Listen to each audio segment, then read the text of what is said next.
Hi, my name is Bryan Mills. I'm here to talk about the map type that I implemented for the sync package in Go 1.9. Sync.Map provides atomic versions of most of the usual map operations, plus a loader store method.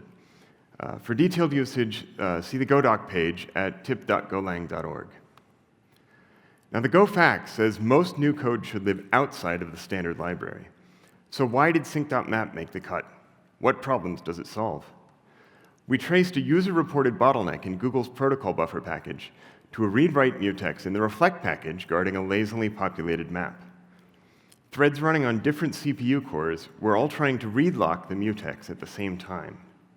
To read-lock the mutex, each thread needs to update the reader count. This is a problem known as cache contention. When each core updates the count, it invalidates the local cache entries for that address in all the other cores and marks itself as the new owner of the up-to-date value. The next core to update the count must fetch that value that the previous core wrote to its cache. On modern hardware, that takes about 40 nanoseconds. Now, by itself, that's not going to make or break most applications. But only one core can update the counter at once. When multiple cores try to update it simultaneously, they have to wait in line. Operations that look like they should run in constant time instead become proportional to the number of CPU cores, and concurrent programs become sequential. Now, coming back to my earlier question, why is sync.map in the standard library? Because the problem we want to solve, cache contention, is itself in the standard library in package-level mutexes. The only special thing about sync.map is its use in the standard library. It's not the best possible concurrent map for all use cases. Fortunately, it should never appear in exported APIs. So if it isn't the best fit for your use case, by all means, use something different. Experimentation is a good thing. So, what are the use cases sync.map handles well, and what are the downsides? The Go 1.9 implementation of sync.map is optimized for keys that are accessed repeatedly over time. Loads with new keys don't cause contention on their own. Stores with new keys not only contend with each other, but also temporarily cause subsequent loads of all new keys to contend. Stores to the same key from different cores always cause cache contention, even if the key is not new. Keys should be write once, read many, or else the stores for each key should be isolated to a single core at a time. Cache contention only matters if you have a lot of cores doing a lot of writes. If you aren't in a loop, you don't have a lot of writes. And if you aren't using concurrency, you don't have a lot of cores. For either of those use cases, a read-write mutex will provide acceptable performance and better type safety. If you publish a library, you might not actually know whether it's used in concurrent loops. Base your decision on user feedback. To summarize, the three ingredients for a sync.map use case are stable keys, disjoint stores, and concurrent loops. So let's look at some cases in the standard library that illustrate these factors. For each of these cases, we're using sync.map to replace an ordinary map that was guarded by a read-write mutex. The read-write mutex is a good hint that we have stable keys and relatively few stores, so we just need to find the cases that may also have concurrent loops. Our first use cases include the original motivating example, lazily populated maps, such as the one in the reflect package. We know the keys are stable because the map entries persist forever. If the keys weren't stable, we would run out of memory. Stores to these maps stop entirely in the steady state, but we might see a warm-up effect at the start of the program. The second group of use cases in the standard library are registries populated during package init or early during execution. There may be frequent lookups in these maps with unrecognized keys, but the set of keys that have been registered remains stable. The final use case for sync.map in the standard library is the map type in the xbear package, which is used to count a variety of events for external monitoring.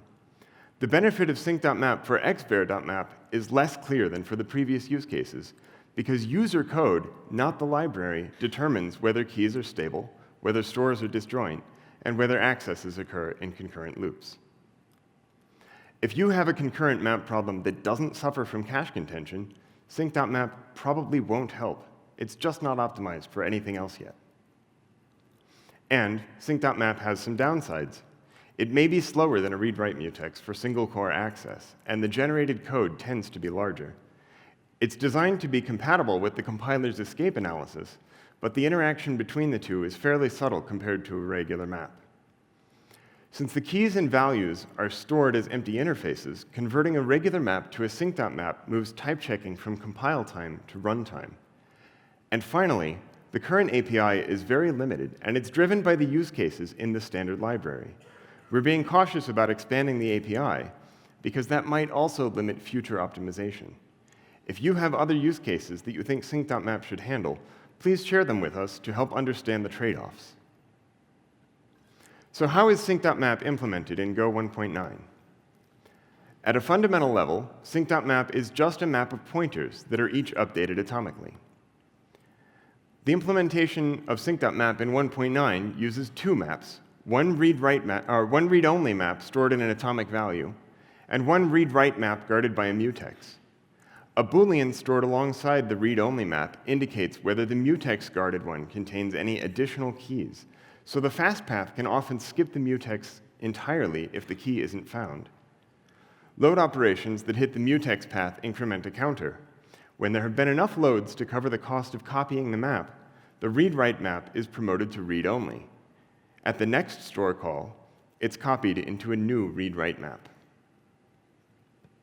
Now, sync.map methods receive pointers. When we call them, we're passing a pointer to a struct with an atomic value that points to a struct with a map that points to a map header that points to a hash table whose elements are themselves pointers to atomic pointers to interface values that point to concrete values, which may themselves be pointers. The internal maps store pointers to atomic pointers rather than the atomic pointers directly, so that the sync.map implementation doesn't need to know about the internals of the built-in map. That makes the implementation less efficient than it could be, but it allowed us to develop and publish a runtime-independent prototype in Xsync. Remember, the point is to turn an O of n operation into O of 1. There can be a lot of slop in the constant factors.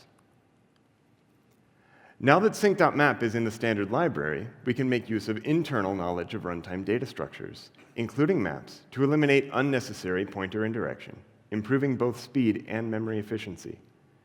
In the runtime, we can also hash arbitrary keys efficiently. That may allow us to better optimize for short-lived keys, such as by applying Bloom filters or sharding across locks.